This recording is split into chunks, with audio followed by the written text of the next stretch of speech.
មេផ្ទះឆ្លាតវៃប្រើសាប៊ូម្នាស់សម្រាប់លាងចានបាទបងប្អូនសំបីតែសាប៊ូម្នាស់ហ្នឹងណាក៏ត្រូវបានឆ្លងកាត់មន្ទីរពិសោធន៍ជប៉ុនដែរអានេះគឺជាផលិតផលខ្មែរបងប្អូនណាផលិតផលខ្មែររបស់រោងចក្រ LSV បាទដែលច្នៃនិងបាទផលិតឡើងដោយបងស្រីនុតសំភ័រអញ្ចឹងបាទក្រៅពីក្លិនឈ្ងុយចង់ញ៉ាំ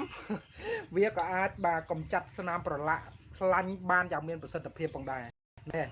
ហើយមួយដបហ្នឹងបាទចំណុះ1លីត្រជាងហ្នឹងគឺត្រឹមតែ 5000 រៀលទេបងប្អូនបាទប្រើរាប់ខែណា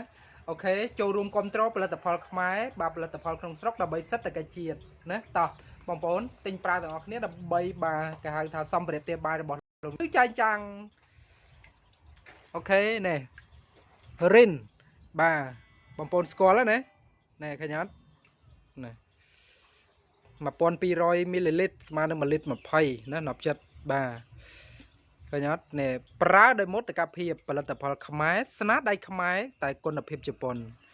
ណែជំរាបខ្លាញ់និងក្លិនឆ្អាបបានយ៉ាងមានប្រសិទ្ធភាពយ៉ាសាកមើលបងប្អូនណាណែឃើញហ៎មានការទទួលស្គាល់ច្រើនណានិយាយរួមទៅគឺសិតតែឆ្លងកាត់មន្ទីរពិសោធន៍ច្បាស់លាស់បងប្អូនណាមិនមែនចេះតែដាក់ឲ្យប្រើ